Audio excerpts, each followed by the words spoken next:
Bom, estamos de volta com Conversas Cruzadas aqui na TV Com, são 10h20, nós estamos ao vivo para todo o estado. Nosso assunto hoje é a carga tributária. A reforma vai passar também por aqui pela mesa, porque o assunto é, como dizem os nossos convidados, inesgotável. Então a gente vai acabar passando por ali também. Tem algumas manifestações que estão chegando por aqui.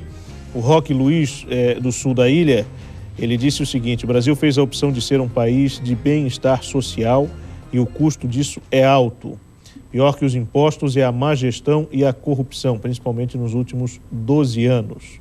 A gente já falou sobre isso aqui por diversas vezes. A questão da gestão do que se arrecada é que não é feita da forma mais adequada. A gente costuma, Dr. Carlos Roberto, ser uma ilha em relação ao restante do país de prosperidade, o estado de Santa Catarina.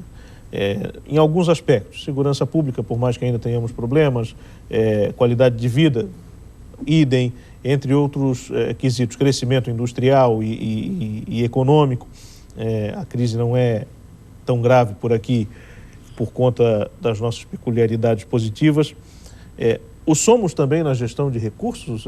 O senhor, que certamente conhece outras secretarias de Fazenda do Estado, tem esse entendimento que aqui nós gerimos melhor o nosso recurso do que em outros lugares?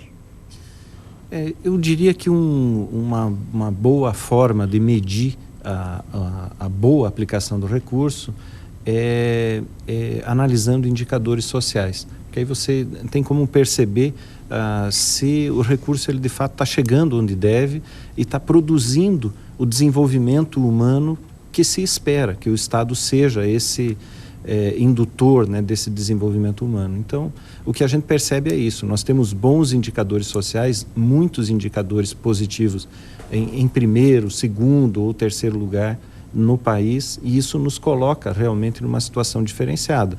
Por isso que a gente percebe, de certa forma, às vezes quase como uma ilha. De fato, isso ocorre. Se o Brasil todo tivesse um desenvolvimento humano da forma como nós temos em Santa Catarina, certamente o nosso país seria muito diferente. Nós teríamos um padrão europeu, não tenho dúvida disso. E isso é reflexo também, não apenas, é claro, mas também de uma boa aplicação do recurso público. Isso é algo importante de se anotar. É claro que não estamos num paraíso, nós não vivemos isolados, temos problemas, precisamos melhorar, né? Existem setores onde precisamos melhorar, mas de fato o que a gente percebe é que a gente tem um conjunto de índices que demonstram que o investimento público está indo num bom caminho. Esse é um ponto importante para se salientar, Felipe, que é o seguinte: nós temos uma situação no Brasil onde a União fica com 70% de tudo que se é arrecadado no país. E as coisas não acontecem só na União. Muito pelo contrário, acho que acontece muito mais no município, no estado. É ali que se precisa da escola, é ali que se precisa do ônibus escolar para buscar a criança, é ali que se precisa da estrada, da ponte para o agricultor escoar o dinheiro lá do campo. E esse dinheiro acaba não chegando ali em razão dessa má distribuição. Ao passo que se tivesse mais na prefeitura e no município e no estado, nós teríamos, acho que, alguém mais próximo de quem precisa para se aplicar esse dinheiro. Então esse é um ponto importante que precisa ser debatido exaustivamente, e essa distribuição tem que ser feita de uma forma bem melhor. Comenta-se muito que os partidos que pegaram o poder ultimamente ficam muito no poder federal. Sim. Eles não conseguiram a mesma projeção que tem na União com os estados e municípios. Então, com isso, a sanha arrecadadora ficou maior. Sobretudo do Sul, né? Principalmente. O PT não vence aqui. Não tem vezes, literalmente. Então, com isso, o que acontece? O dinheiro vai para lá e volta a conta-gotas. Eu brinco que prefeito é mendigo de Brasília. Ele tem que ir lá em Brasília pedir, pelo amor de Deus, manda o dinheiro, manda alguma coisa. Os tributos que ficaram para que ele arrecade são poucos. E dependendo da situação, o repasse que é feito do Estado através do IPVA ou através do próprio ICMS não dá a sustentabilidade para o município. É lógico que também nós temos que avaliar, criou-se municípios demais, onde não deveria ter, questões políticas, que nós voltamos naquela outra situação que o doutor André comentou agora há pouco aqui. Mas essa distribuição tem que ser revista com urgência. Pois é, agora ainda dentro dessa questão, a gente não acaba ficando refém de nós mesmos, porque imagino a situação de um presidente, aí de qualquer que seja, quando vai observar estados como os do Nordeste, que lidam com problemas de longa data, estados como os do Sul, que têm um pouco mais de riqueza, estados como Santa Catarina, que também tem suas peculiaridades. O cidadão tem que fazer malabarismo financeiro. Para quem que ele vai dar? Para quem precisa mais? E aí a gente, nessa condição de ilha de otimismo e de oportunidades que nós temos aqui, não nos deixa também como uma das últimas prioridades, aqui nós já temos bastante, nos prejudicamos com isso? Vamos voltar na questão que daí eu entendo que é um pouco, tem um viés político nela. Eu acho muito engraçado quando a gente liga a TV ou lê um jornal e a gente verifica o seguinte: quem arrecada, quem gira, onde está o setor produtivo do país? É de São Paulo para baixo. Sim. Quem é o presidente da Câmara dos Deputados? Quem é o presidente do Senado? Sim. As bancadas que conseguem maiores valores. E parece que é interessante manter isso lá em cima. É uma situação altamente esdrúxula. Nós temos que mostrar, olha, Santa Catarina arrecada bem e tem que ter uma posição firme e forte lá em cima. Tem que ir para Brasília, Santa Catarina tem que aparecer, tem que ter uma visibilidade maior do que já tem. Se fala que é a Europa do Brasil, é a Europa do Brasil, e daí? E os cargos políticos essenciais, específicos, nós não estamos lá dentro? Deveríamos ser a Alemanha, né? Exatamente. Do Brasil, né? Porque a questão da infraestrutura, pontualmente, né, doutor André, e aí certamente no seu contato frequente com os industriais aqui de Santa Catarina, aparece como uma das maiores dificuldades. E aí a gente volta. É inadmissível a gente ainda penar com uma BR-470, com 101. Uma limitação. A própria 101 que o pessoal esquece, não se cobra mais tanto, porque anda aqui de Joinville até a região, metade do sul do estado, razoavelmente bem. Mas a gente tem gargalos absurdos, a questão da inexistência de ferrovia e por aí vai. São demandas que, com uma melhor distribuição, talvez até a questão do Pacto Federativo revista, certamente nos beneficiariam. Eu não tenho dúvida disso. Agora, o ritmo em que está, né, a representação, por exemplo, de Santa Catarina, isso é histórico, né? É histórico. O Nordeste tem mais voz no parlamento do que o Sul, né? Pegamos os 3 estados ali do Sudeste, Rio de Janeiro, São Paulo, Minas, e o restante daqui da região Sul. O restante do país, em termos de IDIH, por exemplo, é mínimo lá para o Nordeste, né? Então, passa por vários fatores, né? Me parece assim, o Brasil, da época que eu era criança, era um tipo de Brasil. Sim. Né? Florianópolis era um tipo de cidade. Se aumentou muito, numa velocidade muito grande.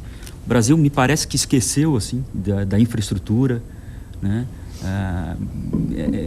Não se consegue chegar às vezes para o investidor estrangeiro e chegar e dizer como que se chega a mercadoria no oeste catarinense, ou como vem o agronegócio para o porto, sabe? Tem coisas que eles não conseguem compreender, né? Ou mais, explicar a carga, que é o nosso tema, a carga tributária para um estrangeiro, né? O que é o ICMS, né?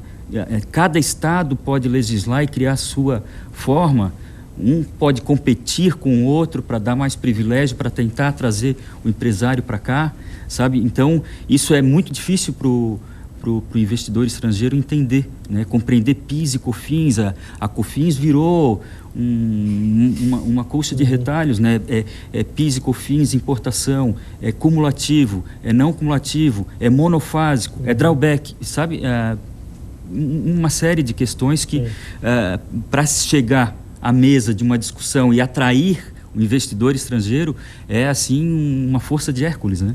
Então, nesse ponto, eu acho que a infraestrutura, com toda certeza, deixa muito a desejar, né? Portos, aeroportos, né? Infelizmente. Falta de planejamento, né? Acrescente-se a isso ainda a questão da insegurança jurídica, né? Sim. A questão de que vai explicar para o investidor que, se ele tiver um problema com o contrato, talvez leve 7, 8 anos brigando em juízo para receber alguma coisa. Algumas discussões, por exemplo, de nível federal, tinha uma tributação da COFINS para sociedades civis, que um tribunal chegou e disse que não era devido, o STJ. Aí a discussão foi para o STF, do lado ali, e disse, não, aquilo que o STJ disse, eu desdiço. Né? Desdigo. E aí, de repente, como que o empresário, como que o dono de uma sociedade civil prestadora de serviço se comporta numa situação dessa? Né? Deixou de recolher porque tinha até tinha decisão mansa e pacífica de um tribunal, aí de repente, num passe de mágicas, o outro tribunal, que é o Supremo, diz que não é, aquela tributação é devida. Então, aí com incidências de multas, é difícil explicar isso para um estrangeiro, né? Sim. Fica bem difícil. Presidente Rubia, tem que fazer uma limpa na nossa legislação, implodir, começar do zero, tirar esses penduricalhos todos que o doutor André citou para a gente. A senhora concorda? Eu concordo plenamente. Inclusive, esse exemplo ali a gente tem diariamente, né? Sim. Hoje, pelo próprio IBPT, que é o Instituto Brasileiro de Tributação, ele, na realidade, ele coloca, são 340 mil normas tributárias. Sim. Então, como é que a gente vai trabalhar dessa forma, né? Está muito complicado. Como ele mesmo citou, um investidor estrangeiro, ele não tem noção do que é a nossa legislação. Ele diz que isso aqui é coisa para... não tem condições de trabalhar. Então, a gente vê realmente essa diversidade. E não, eu vou até mais além. Não só a parte tributária, a legislação em si. E sim, todas as obrigações acessórias. Nós, pelo próprio CRC e as outras entidades da classe contábil, nós fizemos levantamentos, são em torno de 97 obrigações acessórias que as empresas têm que cumprir. 63 tributos Exatamente. E quase uma centena de obrigações então, acessórias. assim, é uma loucura.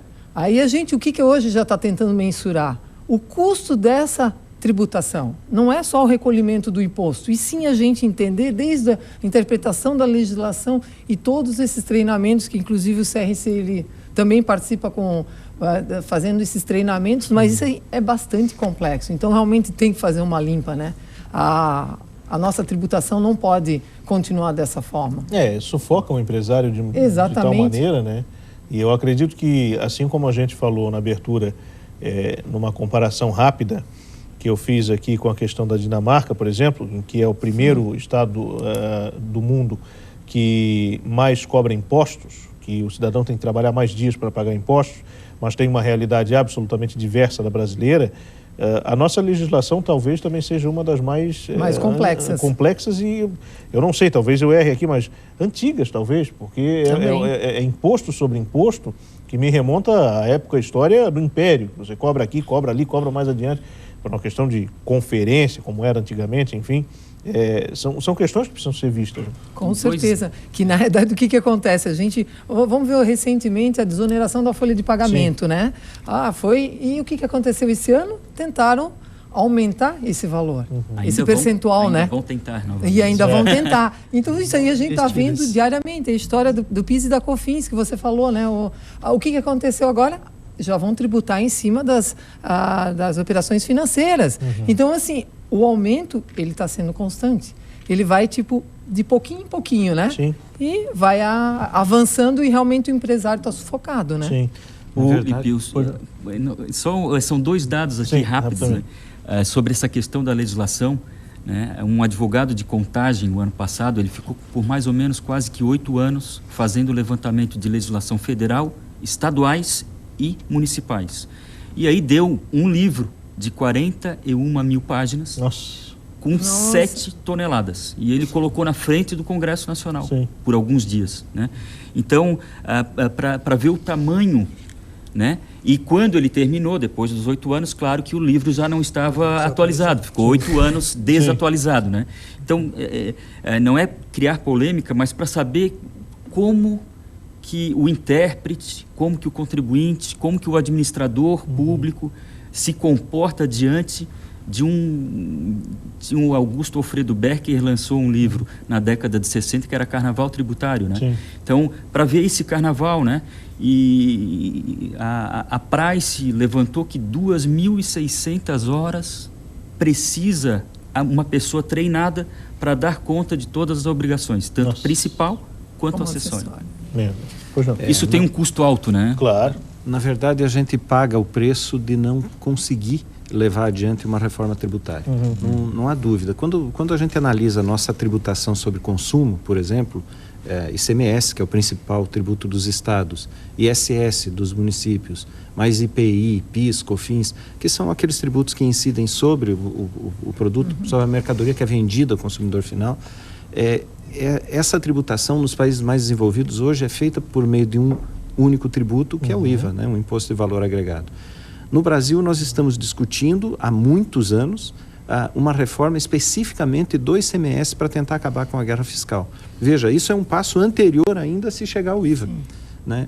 Então, isso dificulta e com certeza isso traz dificuldades para toda a economia. Não há dúvida, essa é uma amarra, isso faz parte do custo do Brasil pela dificuldade de se evoluir nesses temas. E essa dificuldade, é claro, ela decorre de uma série de fatores, entre eles da divisão feita no nosso sistema federativo com 3 entes, então isso dificulta, mas além disso, a característica do Brasil que é muito diverso, nós temos uma realidade no sul, no sudeste e outra, norte, nordeste, centro-oeste, bastante diferenciada. Isso também implica que muitas vezes aquilo que seria bom para uma região não seria para outra. E aí você tem muita dificuldade de negociar isso. E nós pagamos um preço caro por isso. Não tenho dúvida. A sociedade toda paga o preço de a gente não conseguir evoluir nesses temas, né? A reforma tributária, ela deveria ser... Dificilmente uma reforma tributária vai reduzir carga tributária. Por vários motivos, porque hoje você tem um nível de despesa que é muito difícil de ser reduzida. Mas se ela conseguisse atuar em cima das obrigações acessórias, ou da simplicidade e também da segurança jurídica com que se trabalha, porque é evidente que com o tamanho de todo o aparato legal para se trabalhar todos os tributos que existem, que nós temos, realmente isso traz insegurança jurídica. Isso é custo do Brasil, isso é um custo que, de fato, precisa ser retirado, precisa se evoluir nessa discussão. E essa insegurança jurídica, até ser resolvida, leva-se muito tempo. Sim. O que fica mais complicado ainda, porque o planejamento torna-se zero, muitas vezes. Não tem como planejar. Vai levar 7, 8 anos para se definir essa questão, o empresário diz, não, vou fazer outra coisa. A simplificação realmente ela viria muito bem. Essa talvez seria a grande vantagem de se fazer uma reforma tributária. Na realidade tem uma outra situação assim que também é bastante complexo a nível de quantidade da legislação, essa toda diferença do ICMS substituição tributária, né? Na realidade, com todos os estados, é uma situação bem complexa. Por causa desse assunto, eu quase parei de advogar. Juro.